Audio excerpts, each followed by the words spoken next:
আসসালামু আলাইকুম। মই আশা ছুপাৰভাইজাৰ ৰাণীগঞ্জ BPHC। মই আজি আপোনালোকৰ মাজলৈ HBNC অৰ্থাৎ হোম বেছড নিউবৰ্ণ কেয়াৰ বা নৱজাতকৰ ঘৰুৱা যতনৰ উদ্দেশ্যবোৰ কি সেই বিষয়ে অলপ আলোচনা কৰিম। Number 1, to provide essential care of mother and newborn baby. HBNC home based newborn কেয়াৰৰ মেইন উদ্দেশ্য হ'ল মাতৃ আৰু নৱজাতকৰ স্বাস্থ্যৰ অত্যাৱশ্যকীয় যতন লোৱা। উদাহৰণস্বৰূপে বাচ্চা এটা আমি যেতিয়া টাচ কৰিম তাৰ আগত হেণ্ড ৱাছ কৰি ল'ব লাগিব। Number 2, to prevent complications.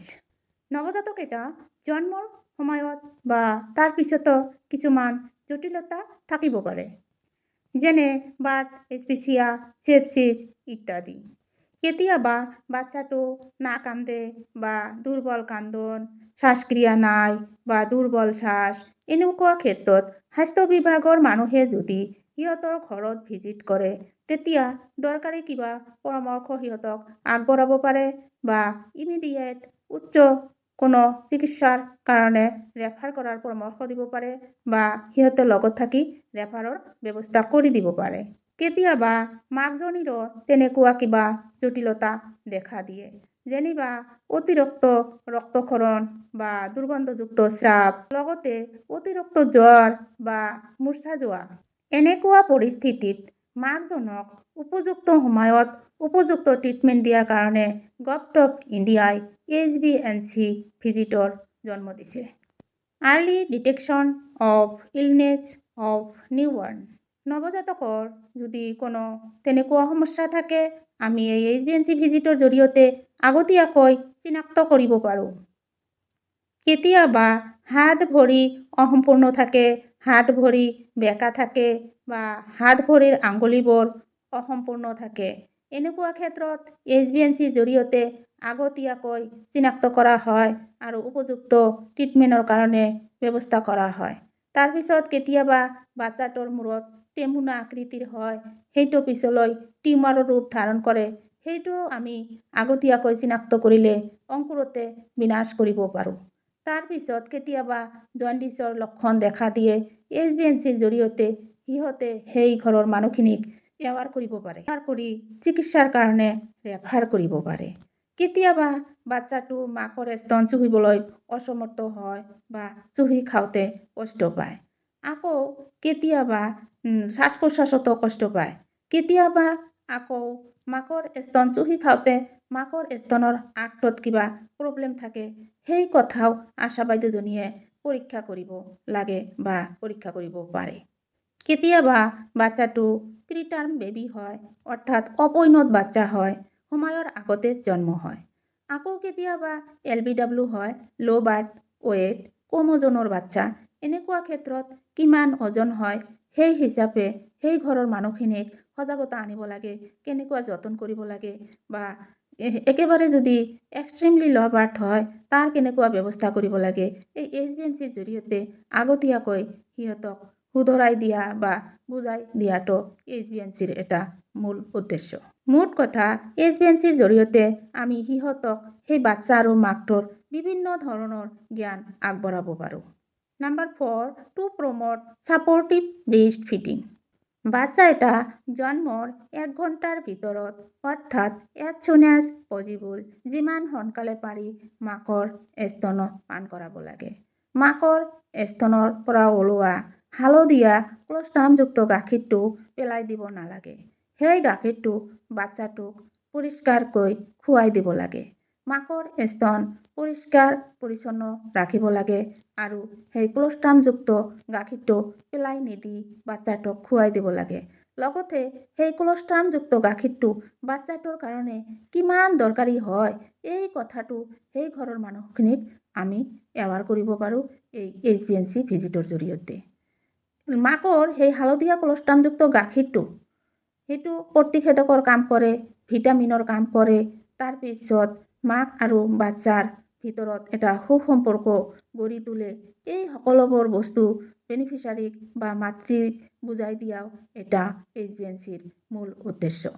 তাৰ উপৰিও বাচ্চা এটা যেতিয়ালৈ 6 মাহ পূৰ্ণ নহয় তেতিয়ালৈ মাকৰ স্তনৰ গাখীৰেই যে বাচ্চাটোৰ কাৰণে মানে চাফিচিয়েণ্ট সেই কথাও বুজাই দিয়াৰ কাৰণে HBNCৰ এটা উদ্দেশ্য।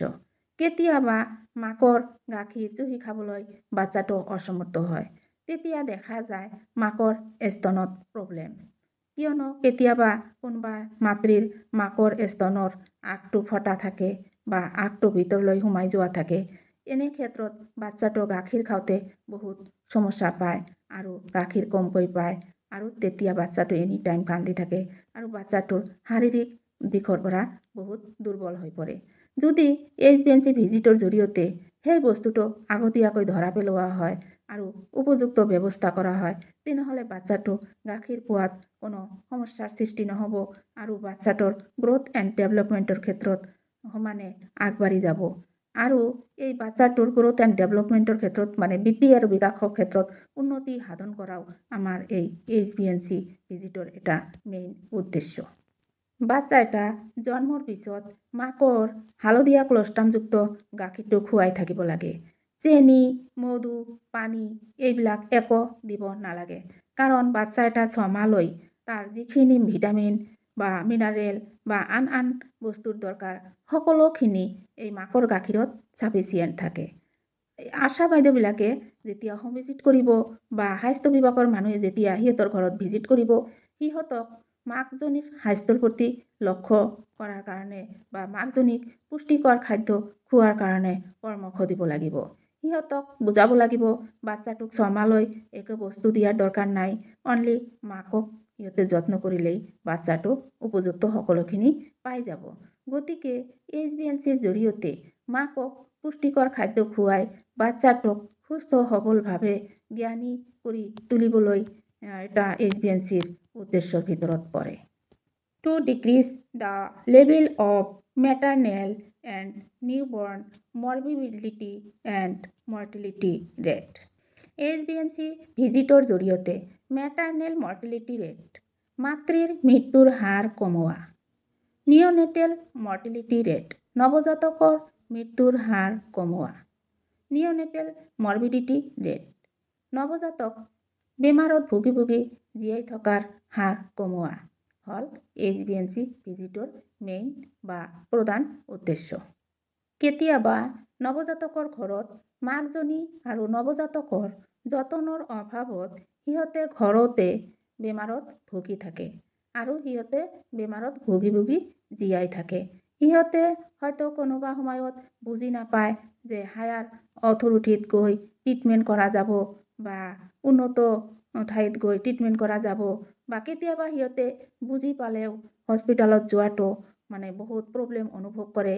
এই ক্ষেত্ৰত যদি স্বাস্থ্য বিভাগৰ মানুহে তাৰ ঘৰত ভিজিট কৰে, তেনেহ'লে সিহঁতক যদি সেই ট্ৰিটমেণ্টৰ কাৰণে বুজাই আগ্ৰহী কৰি তোলে, তেতিয়া সিহঁতে আৰু ঘৰত বেমাৰত ভুগি থাকিব লগা নহ'ব, সিহঁতে অতি কম সময়ৰ ভিতৰত আৰাম পাব। এই কাৰণেও হয়তো আমাৰ গভৰ্ণমেণ্ট অফ ইণ্ডিয়াই HBNC ভিজিটৰ প্ৰচলন কৰিছে বা জন্ম দিছে। Number 6, to promote the health status of mother and child. মাক আৰু বাচ্চাজনী যাতে উপযুক্ত সময়ত উপযুক্ত ঠাইত ট্ৰিটমেণ্ট পায়, HBNCৰ এয়াও এক মেইন উদ্দেশ্য। কেতিয়াবা মাকজনী অভাৰ ব্লিডিং হয় বা ফিট হয় বা অস্বাভাৱিক জোকাৰণি মাৰে বা অস্বাভাৱিক কথা বতৰা কৈ থাকে। এনেকুৱা ক্ষেত্ৰত স্বাস্থ্য বিভাগৰ মানুহে যদি সিহঁতৰ ঘৰত ভিজিট কৰে, তেনেহ'লে সিহঁতক পৰামৰ্শ দিব পাৰিব আৰু মাকজনীক সেই সমস্যাৰ পৰা বচাব পাৰিব। এয়াও এক HBNCৰ মেইন উদ্দেশ্য। কেতিয়াবা কোনোবা পৰিয়ালত দেখা যায় বাচ্চাটোক সিহঁতে ভালকৈ মেৰিয়াই নাৰাখে, তাৰ ফলত বাচ্চাটো ঠাণ্ডা লাগে আৰু নিউমনিয়াৰ নিচিনা ডাঙৰ বেমাৰত ভুগিব লগা হয়। গতিকে HBNCৰ জৰিয়তে সিহঁতক এৱাৰনেছ দি বাচ্চাটো যাতে নিউমনিয়া নিচিনা ৰোগত ভুগিব নালাগে, তাৰ কাৰণে আগতীয়া পৰামৰ্শ আগবঢ়াব পৰা যায়। Number 7, to educate the mother to family planning. Family planning এটা বৰ দৰকাৰী পাৰ্ট হয়। ফেমিলি প্লানিং যেতিয়া বাচ্চা এটা জন্ম হয়, তেতিয়া তাক আমি কমেও 3 বছৰ মাজত গেপ দিয়াৰ কাৰণে পৰামৰ্শ দিব পাৰোঁ। তাৰপিছত যেতিয়া সেই মাকজনী 2টা সন্তানৰ মাতৃ হ'ব তেতিয়া তাক আমি পাৰ্মানেণ্টলি বাচ্চা হোৱাটো বন্ধ কৰাৰ কাৰণে পৰামৰ্শ দিব পাৰোঁ। এই পৰামৰ্শ দিওঁতে সিহঁতক আমি 2 ধৰণে বুজাব পাৰোঁ। এটা হ'ল পাৰ্মানেণ্ট মেথডৰ কথা আৰু এটা হ'ল টেম্পৰাৰী মেথডৰ কথা। আমি যেতিয়া সিহঁতে এটা সন্তানৰ মাতৃ হ'ব তেতিয়া সিহঁতক আমি টেম্পৰাৰী মেথডৰ কথা পৰামৰ্শ দিম আৰু যেতিয়া 2টা সন্তান হ'ব তেতিয়া সিহঁতক আমি পাৰ্মানেণ্ট মেথডবিলাক পদ্ধতিবিলাক জনাই দিম। সিহঁতে যিটো চইচ কৰে সেইটোৱে গ্ৰহণ কৰিব পাৰিব। গতিকে ফেমিলি প্লানিঙৰ বিষয়ে অৱগত কৰাও HBNCৰ এটা মেইন উদ্দেশ্য। বৰ্তমান আমাৰ চিকিৎসালয়বিলাকত LS, NSB এইবিলাক কৰোৱা হয়। তাৰপিছত টেম্পৰাৰী মেথডৰ ভিতৰত IUCD, তাৰপিছত অন্তৰা ইনজেকশ্যনবিলাক দিয়া হয়, CC, oral pill, EC pill এইবিলাক এভেইলেবল দিয়া হয়। গতিকে মানুহ যদি ভালকৈ বুজে তেনেহ'লে সিহঁতে ফেমিলি প্লানিং কৰিবলৈ আগ্ৰহী হ'ব। গতিকে HBNCৰ জৰিয়তে আশা বাইদেউবিলাকে বা স্বাস্থ্য ডিপাৰ্টমেণ্টৰ মানুহে সিহঁতক ভালকৈ সজাগতা দিলে সিহঁতে ফেমিলি প্লানিং কৰি আমাৰ দেশখন উন্নতিৰ পথত লৈ যাব পাৰিব। To promote hygienic practice. পৰিষ্কাৰ পৰিচ্ছন্নতাৰ কাৰণে সিহঁতক পৰামৰ্শ দিয়া আৰু বাচ্চা এটা য'ত ৰখা হয় সেই ঠাইডোখৰ পৰিষ্কাৰ পৰিচ্ছন্নকৈ ৰখাৰ কাৰণে পৰামৰ্শ দিয়া হয়। তাৰপিছত বাচ্চাটো যিবিলাক কাপোৰ কানি ব্যৱহাৰ কৰে সেই কাপোৰ কানিবিলাকো পৰিষ্কাৰ পৰিচ্ছন্নতাকৈ ৰখাৰ কাৰণে পৰামৰ্শ দিয়া হয়।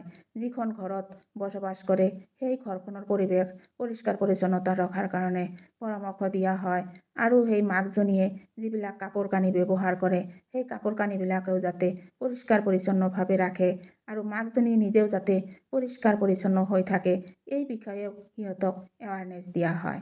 তাৰপিছত বাচ্চাটোক যেতিয়া সিহঁতে স্পৰ্শ কৰিব তাৰ আগত হেণ্ড ৱাছ কৰিব লাগে। তাৰপিছত বাচ্চাটোক যদি কিবা প্ৰব্লেম হয় তেনেহ'লে সিহঁতে ভালকৈ যত্ন ল'ব লাগে। বাচ্চা এটা যিটো ঠাইত ৰাখিব সেই ঠাইটো পৰিষ্কাৰ পৰিচ্ছন্নতা কৰাৰ উপৰিও মাকজনী যিখন বিচনাত থাকিব বা বাচ্চাটো যিখন বিচনাত থাকিব সেই বিচনাখনো পৰিষ্কাৰ পৰিচ্ছন্নকৈ ৰাখিব লাগে।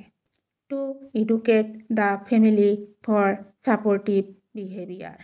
এতিয়াও বহুত পৰিয়ালত ল'ৰা আৰু ছোৱালীক সমান চকুৰে দেখা নহয়। ল'ৰাবিলাকক বেছি গুৰুত্ব দিয়া হয় আৰু ছোৱালীবিলাকক কমকৈ গুৰুত্ব দিয়া হয়। ল'ৰা এটাক বেমাৰ হ'লে উন্নত চিকিৎসালয়ত চিকিৎসা কৰা হয়, কিন্তু ছোৱালীজনীৰ বেমাৰ হ'লে সিহঁতক ওচৰৰে ফাৰ্মাচীৰ পৰা কিবা মেডিচিন আনি দিয়ে বা কেতিয়াবা আনি নিদিয়ে। আকৌ ল'ৰা এটাক যদি ভাল স্কুল বা কলেজত পঢ়ায় ছোৱালী এজনীক সেনেকুৱা স্কুলত নিদিয়ে। তাৰপিছত কাপোৰ কানিৰ ক্ষেত্ৰতো ল'ৰাক দামী দামী কাপোৰ বা বস্তু বাহিনী কিনি দিয়ে, কিন্তু ছোৱালীৰ ক্ষেত্ৰত তেনেকৈ নিদিয়ে। ইয়াৰ উপৰিও খোৱা লোৱাৰ ক্ষেত্ৰতো ল'ৰাবিলাকক ভাল বস্তুবিলাক খুৱায় বা ল'ৰাবিলাকৰ কাৰণে ৰাখি দিয়ে আৰু ছোৱালীবিলাকক কমকৈ দিয়ে বা যিবিলাক বস্তু সিমান ভিটামিনযুক্ত নহয় সেইবিলাক ছোৱালীবিলাকক খুৱাই দিয়া হয়।